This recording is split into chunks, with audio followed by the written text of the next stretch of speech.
Think about what you worked on before, you pulled the plug on 2020. You want to talk about that too, Cliff? Because I think that Yeah, was a really that's important one. huge. And I kind of experienced this as an arranger, so I can only assume, students and staff and teachers are going to have some level of this too. But there is, whether we like it or not, potentially an association, a negative association with this show about flowers that we were working on and we were excited about. And then we all know what happened, March, April, May. So now resurrecting that show, I think it's possible, but I do think it takes extra kind of psychological work in a very healthy way to make sure we don't resurrect those feelings as well. And that kind of tension, like I associate that, it's a great show, but I associate that with one of the worst months ever, so just having a plan with your students, with your staff, so that you are able to represent these concepts, this music, and just being extra careful, I guess, in the re-presentation of it, so that they're feeling good about it, versus maybe if we didn't have this discussion, we're going to accidentally have some bad feelings that come Yeah, along as well.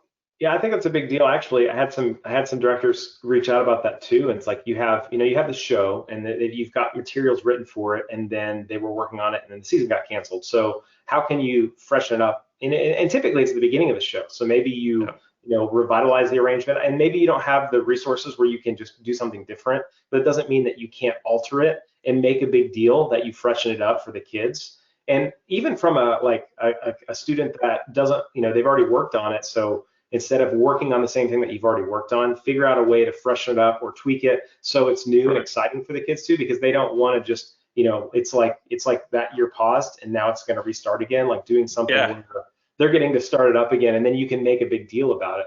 And I think from like a music perspective, that's important just because, you want them to feel special, and also about the kids that are leaving, you don't want them to feel like that you're just moving on without them, so you've got to figure out Right. a kind of Yeah. kind of that. There's a lot of fine lines there that I think are important just conceptually on how we use these shows as like a teaching tool for our students. So it's not just like a marching band show that we create and then we perform. Like that's your Right. tool on how Very to teach different. these kids to be better kids.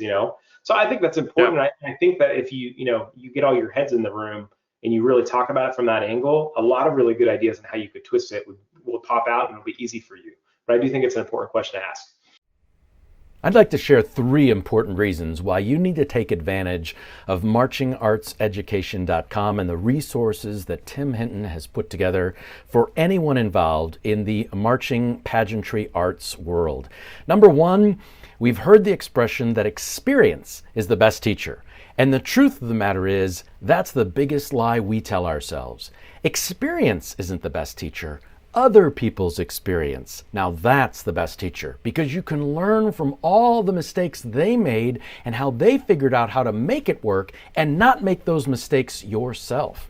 The second reason is, if you're a fan of Stephen Covey, you know the phrase sharpening the saw, and how we all need to take time to keep learning. And in our world especially, the people who are most successful are the ones who are constantly learning and growing and developing their craft of teaching and designing and making this thing work for them in their situation with their students in their school or community or environment.